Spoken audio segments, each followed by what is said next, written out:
Bismillahirrahmanirrahim. Hamdan wa syukran lillah, amma ba'du. Asyhadu an la ilaha illallah wahdahu la syarikalah, wa asyhadu anna Muhammadan abduhu wa rasuluhul ladzi la nabiyya ba'da, amma ba'du. Baik, pemirsa, sahabat SDIT Istiqomah Lembang yang dimuliakan Allah Subhanahu wa taala, bertemu lagi. Alhamdulillah kita masih diberikan kesehatan, kekuatan di samping kita menjalankan ibadah saum. Mudah-mudahan ibadah saum kita, salat kita, ibadah-ibadah yang lain kita tentunya mendapatkan pahala yang luar biasa di sisi Allah Subhanahu wa taala, yang mana janji Allah khusus bagi orang-orang yang beribadah itu adalah surganya Allah. Tentunya ini menjadi pemicu untuk kita untuk selalu beramal soleh, lebih-lebih dalam beribadah mahdoh atau ibadah yang lainnya pula. Sahabat SD Istiqomah yang dimuliakan Allah Subhanahu wa taala, Ibnu Abbas pernah ditanya oleh sahabat yang lain, apa yang dimaksud dengan kebahagiaan dunia dan akhirat? Tentunya Ibnu Abbas ini tidak asal bicara, yang mana sahabat Ibnu Abbas ini adalah merupakan sahabat yang termuda kala itu. Sahabat Ibnu Abbas ini pernah ditanya secara khusus oleh seorang sahabat, kemudian Ibnu Abbas ini adalah orang yang telaten, selalu membantu Rasulullah ketika Rasulullah ingin berwudu. Disiapkan airnya oleh Ibnu Abbas, kemudian Rasulullah berwudu dengan air yang disiapkan oleh Ibnu Abbas ini. Nah, Ibnu Abbas pula didoakan secara khusus oleh Rasulullah, yaitu Allahumma yufaqihu fiddin, ya Allah, maka pakihkanlah beliau dalam ilmu agama. Dan ternyata Ibnu Abbas ini menjadi seorang ulama besar, menjadi seorang mufassir, seorang takwil, dan ini menjadi rujukan-rujukan dari para ulama-ulama di seluruh dunia. Nah, ketika ditanya, sahabat Ibnu Abbas ini menyatakan setidaknya ada 7 faktor kebahagiaan dunia dan akhirat. Nah, mungkin dalam pertemuan kali ini kita tidak akan bisa bahas karena waktu yang terbatas. Insya Allah kita akan bahas 3 saja. Yang pertama, apa faktor kebahagiaan dunia dan akhirat itu? Satu adalah qalbun syakirun. Qalbun syakirun. Apa qalbun syakirun?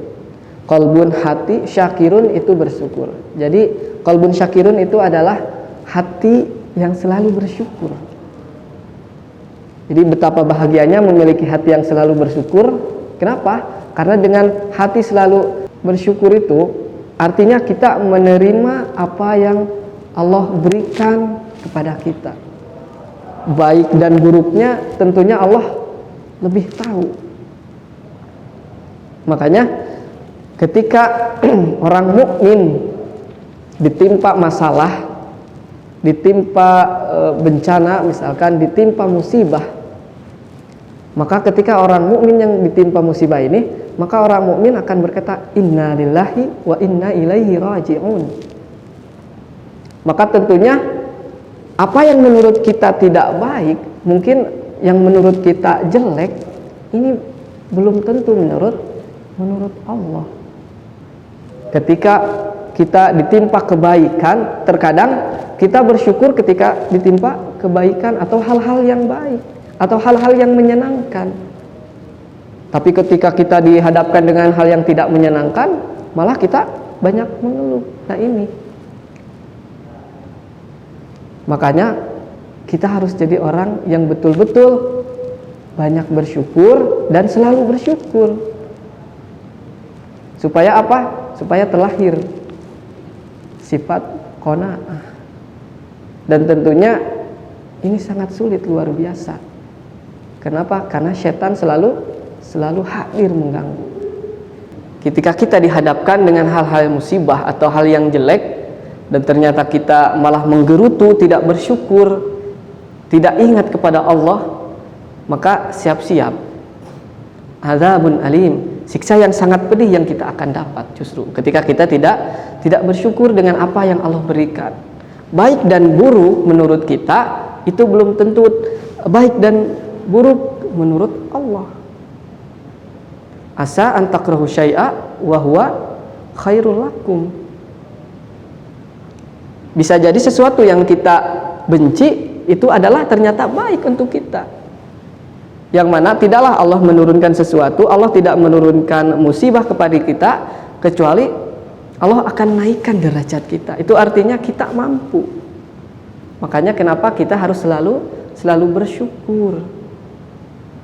Nah, dari mana bersyukur ini? Poinnya adalah kekuatan iman, menghadirkan iman. Itu ya. Kuncinya adalah kita selalu melihat ke bawah. Unzuru ila man huwa asfala minkum wa la tanduru ila man huwa fawqakum. Fa huwa ajdaru alla tajdaru. Ya, jadi perhatikan yang di bawah kita, jangan perhatikan ke atas. Kenapa? Karena itu lebih baik. Supaya apa? Supaya kita tidak melupakan nikmat yang Allah berikan. Tapi terkadang ada ungkapan kemarau panjang hilang dengan satu hari kemarau gitu ya.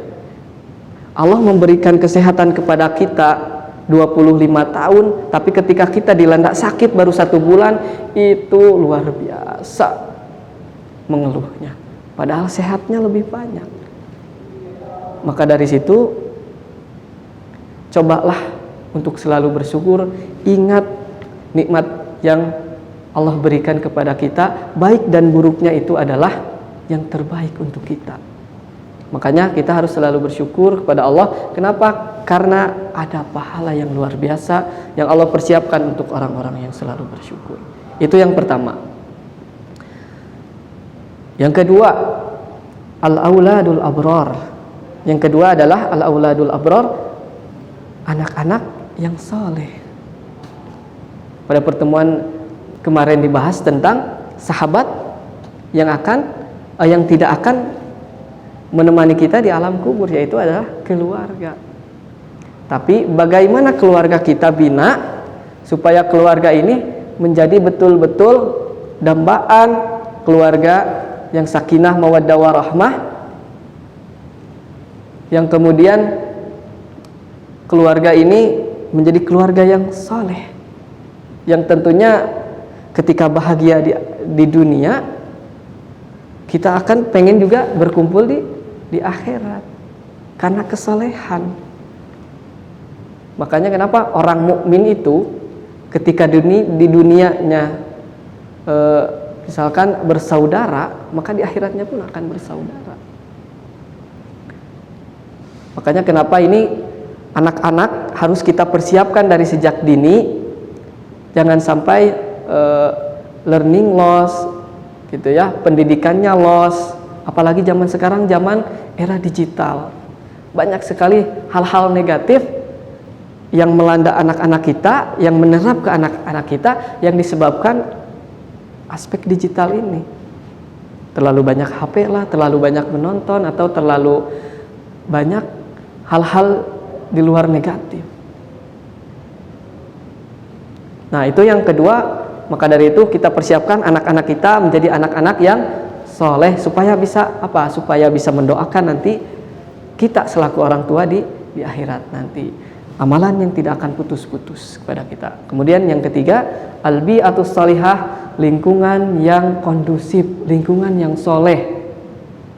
Ya, kesolehan itu ternyata dipengaruhi dengan faktor eksternal. Selain internal, itu adalah faktor eksternal.